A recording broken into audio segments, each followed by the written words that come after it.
pastoral presentation, the Judge Benjamin Malagya entered and take his seat.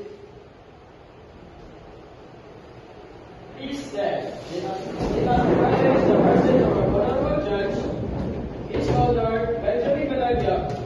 Before we start, let's remain standing for the prayer. Okay, let us pray. In the Father, the Son, and the Holy Spirit. Amen. Almighty God, our majesty is yours alone.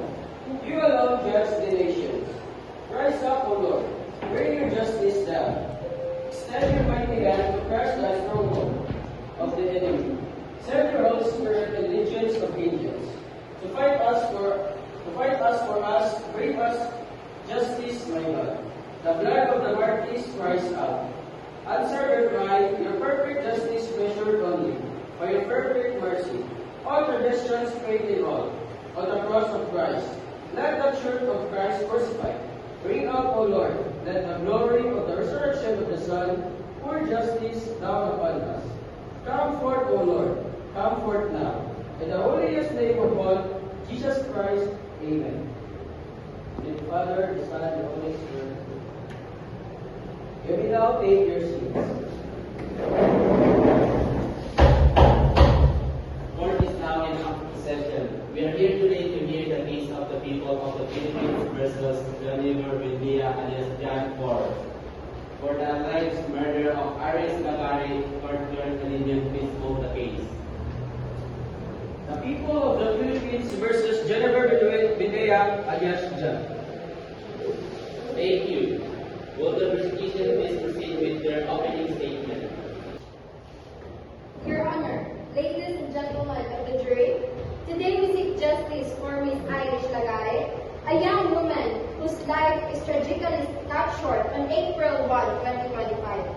At approximately 5:15 p.m., Miss Irish was found dead near the MTC Memorial Park in Poblacion 8, Visayas, Cotabato. We will present compelling evidence that accused Mr. Joniver Buendia was present at the scene of the crime and had both motive and opportunity to commit this brutal act. Our first witness, Mr. Jomar Cabilan, Irish's best friend, will testify that she received a distressing SOS message from Irish just moments before her death. Additionally, forensic evidence examined by our expert witness, Ms. Pauline Ochavillo, will demonstrate that the DNA found at the scene links the accused directly to the crime.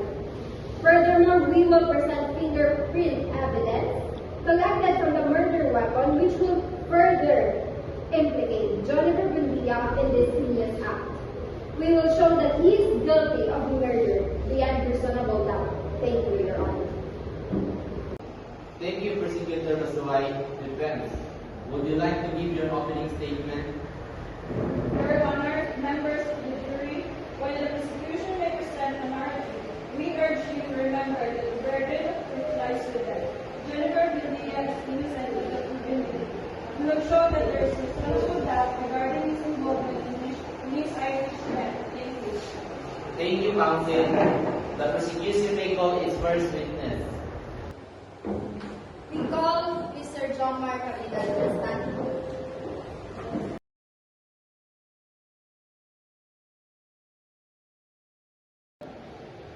Please raise your right hand. Do you, Mr. Cabilan, solemnly swear in front of this court to tell the truth and nothing but the truth?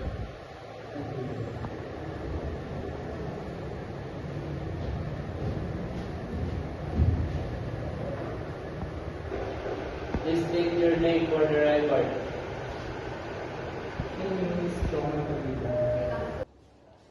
Mr. Cabilan, can you tell us what happened on the day of Irish death? Yes, at around 5 p.m., I received an SOS message from Iris. She sounded terrified and said she needed help. I immediately tried to call her back, but her phone was off. And did you happen to report this to anyone? Yes, I reported it to police right back. Well, thank you, Mr. Cabilan. No further questions, Your Honor. Mr. Cabilan, how do you know that the message you received was sent at that exact time? I checked the timestamp of the message. And you have no way of knowing who was with Miss Irish at that time, correct? No, I don't. Thank you. No further questions. Thank you, Mr. Kabilan. You may step down. The prosecution may call its next witness. We call Mr. Joshua Vicente to the stand.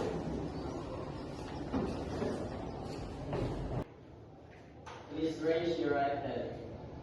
Do you, Mr. Vicente, solemnly swear in front of this court to tell the truth but nothing but the truth? Yes, I do.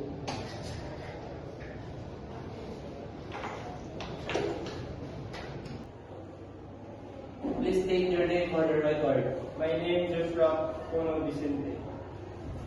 Mr. Vicente, can you tell us your relationship with the accused, Mr. Lindia? I work with Judge. We are co-workers at construction site. And were you with Mr. Lindia at the time of the incident? Yes, I was with him at his house when the police arrived. In any case, did you notice anything unusual about alias John's behavior on that day?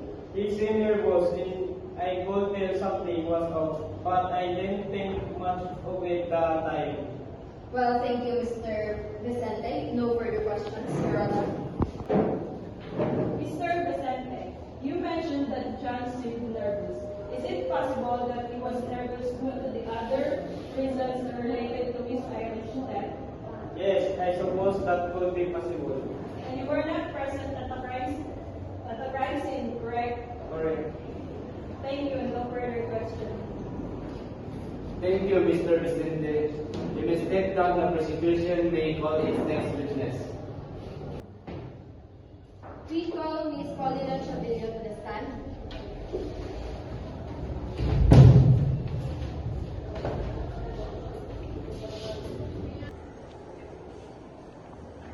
Please raise your right hand.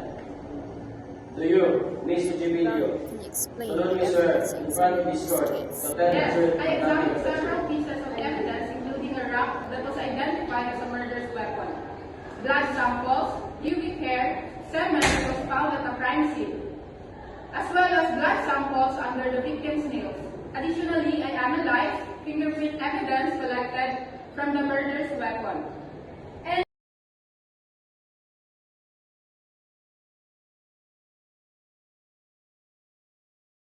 And what did your analysis reveal about the fingerprints?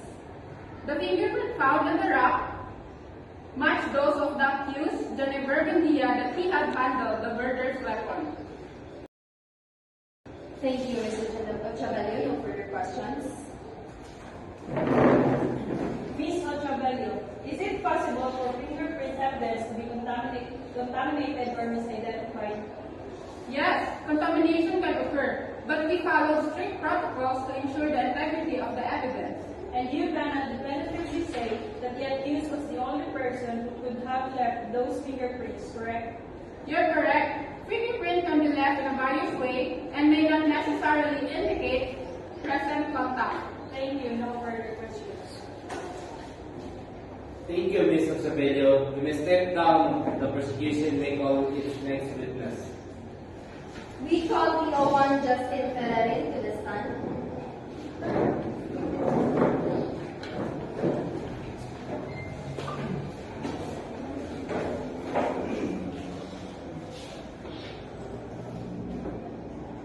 Just raise your right hand.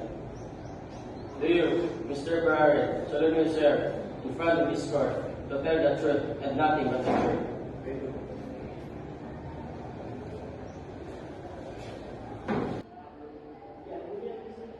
Please state your name for the record. My name is V1 Joseph Ferrari. Officer Ferrerin, can you tell us about the events leading to the arrest of the accused, Mr. Vendia? Yes, we received a tip from the informant that the accused was at his house. When we arrived, we found him there and placed him under arrest after reading him his Miranda rights. Well, did the accused resist arrest in any way? No, he complied with our instructions. Well, thank you, Officer Ferrarin. No further questions. Officer Ferrari, you mentioned that you received a tip. Can you tell us how reliable the informant is? I cannot disclose the informant's identity, but we have used them in the past. So, there is a possibility that the informant could be not great. Yes, there is always a possibility. Thank you. No further questions. Thank you, Officer Ferrari. You may step down. The prosecution may call its next witness. Now we call PO1 Kirby Carriazo to the stand.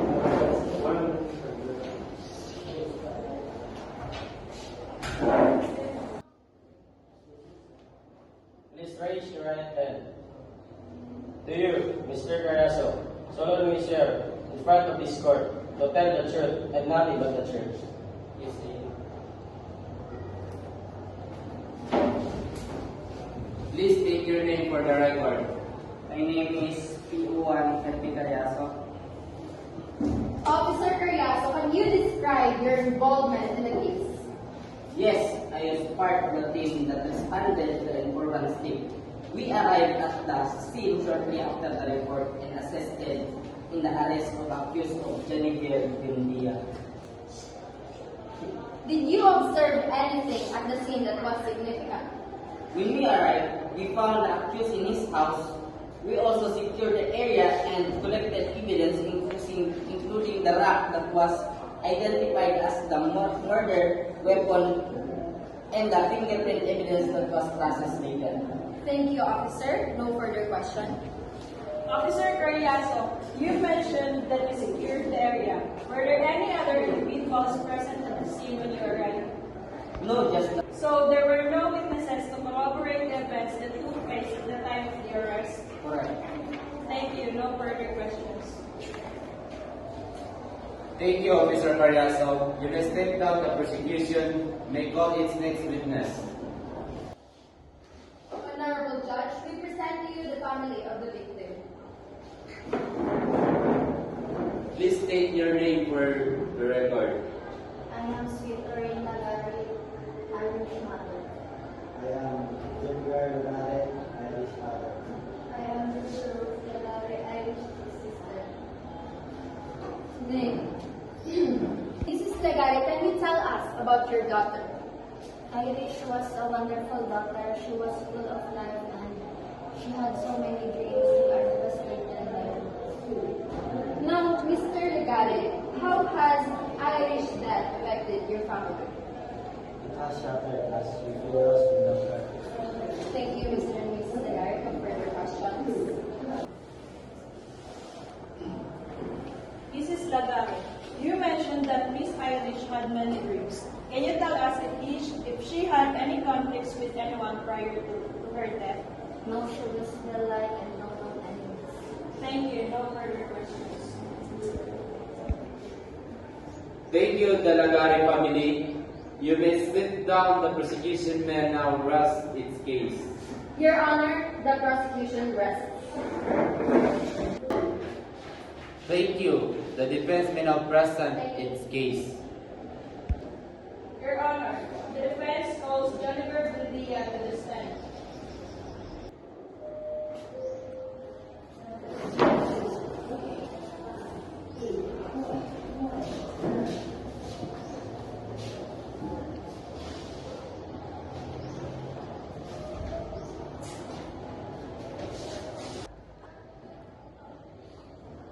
Please raise your right hand. To you, Mr. Buendia, solemnly swear in front of this court to tell the truth and nothing but the truth. Yes, I do. Please state your name for the record. I am Jennifer Buendia, alias Jan. John, can you tell us where you were on the day of Miss Irish's death? I was at home with my co-worker, John Vicente. We were just hanging out. Did you have any interaction with Miss Irish that day? No, I did not see her at all. Thank you, John. No further questions. Thank you, Mr. Buendia. You may step down.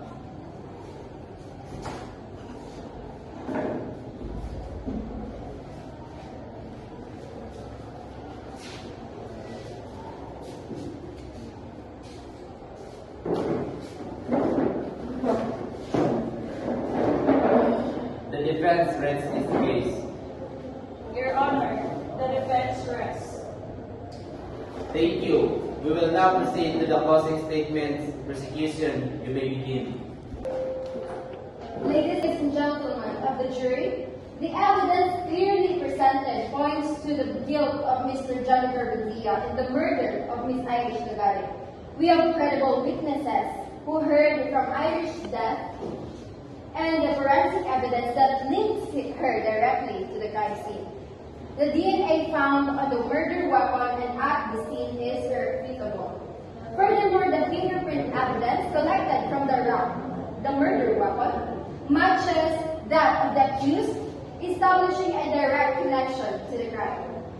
This evidence, combined with the testimony of Mr. Jomar Cabilan, who received a distressing SOS message from Irish, creates a compelling narrative of guilt. The defense has failed to provide any substantial evidence to create reasonable doubt. The nervous behavior of the accused, as noted by his co-worker, adds to the suspicion surrounding this involvement. We ask you to deliver justice for Irish and her grieving family by finding the accused guilty of murder. Thank you. Thank you, Prosecutor Masuay. Defense, you may proceed with your closing statement. Members of the jury, while the prosecution has presented the narrative, it is crucial to remember that the burden of proof lies with them.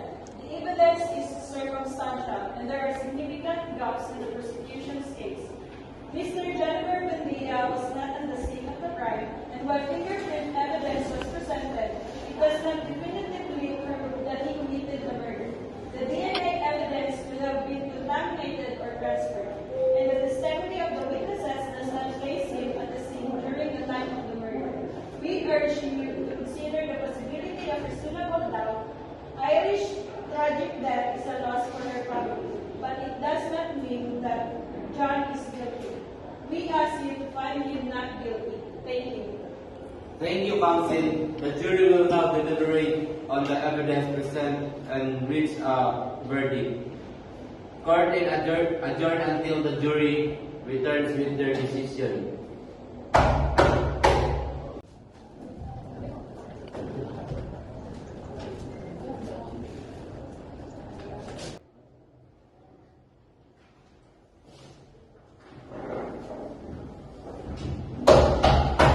Court is back in the session as the jury reaches a verdict. Yes, Your Honor, we are. Please state your verdict. In the case of the people of the Philippines versus Jennifer Buendia alias John, we find the defendant guilty of murder.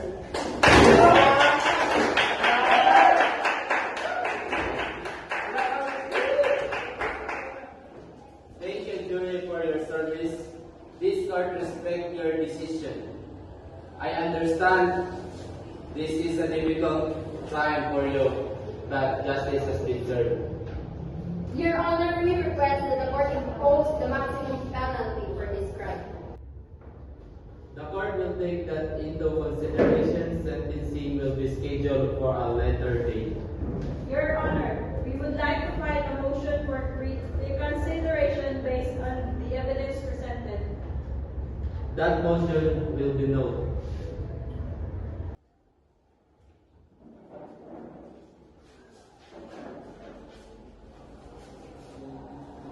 Please ensure that all documents related to this case are filed appropriately. Yes, Your Honor, I will take it immediately.